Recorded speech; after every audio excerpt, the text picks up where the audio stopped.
The message came in the middle of an ordinary afternoon. I was sitting at my kitchen table, answering emails, when my phone lit up with my mother's name.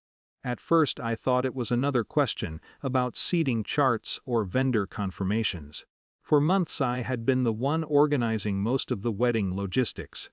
Instead, the message was short. "You're not coming to the wedding." I read it again to make sure I understood. A second message followed almost immediately. "Selena'S family doesn't want you there. They're worried it might make things uncomfortable." I stared at the screen for a long time. Then another message appeared, this one from my dad. "It's better this way. Please don't make it into a big thing." The kitchen felt strangely quiet after that. The refrigerator hummed behind me. Sunlight from the window fell across the table where my laptop was still open.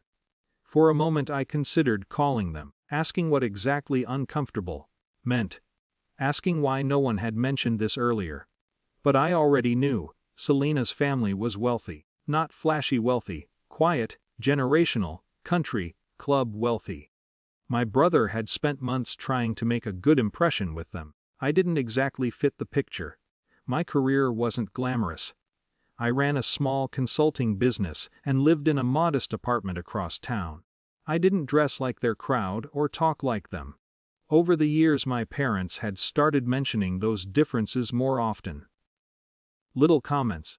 "Maybe don't bring that up tonight. You know how these people are." Eventually those comments turned into something softer, but clearer. A quiet hope that I would stay in the background. Apparently now the background meant outside the wedding entirely. I typed a message back. "So you chose status over blood." 3 dots appeared on the screen for a moment. Then they disappeared. No reply came. I set the phone down and leaned back in my chair. For the past 6 months, I had been the one coordinating most of the wedding arrangements, not because anyone asked formally. It just happened that way. My brother was busy with work. My parents didn't understand contracts or deposits. I had experience organizing events through my consulting work, so I stepped in.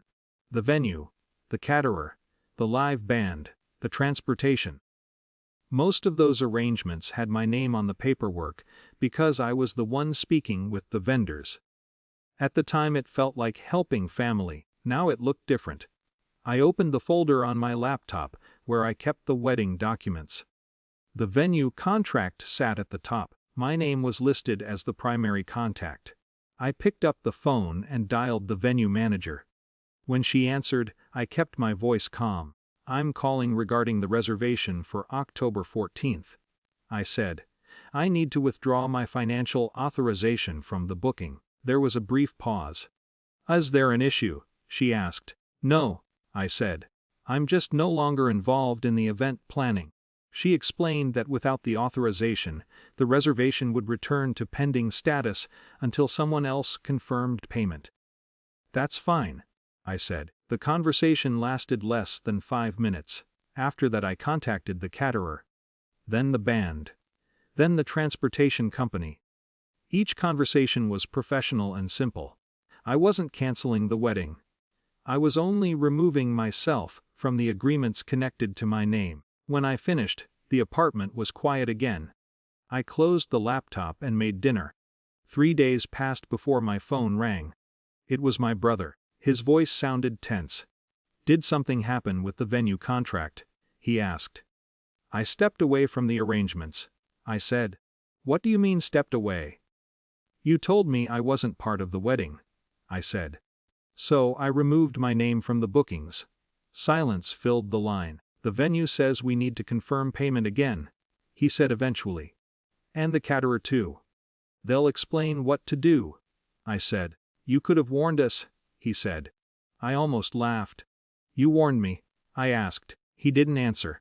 Over the next week more messages arrived. My mother asking why vendors were contacting them directly. My father asking if I could just handle the paperwork again. I replied the same way each time. I wasn't involved anymore. Eventually the messages slowed down. From what I heard through relatives, the wedding still happened. Just smaller. Different venue. Different catering. They figured it out. The weekend of the wedding arrived a month later. That Saturday I drove out of the city and spent the afternoon hiking a trail along the river outside town. The air smelled like wet leaves and autumn wind. At some point my phone buzzed in my pocket. I glanced at the screen. Another family group message. I didn't open it. Instead I kept walking along the path, listening to the river move over the rocks. For years I had tried to stay useful enough to belong.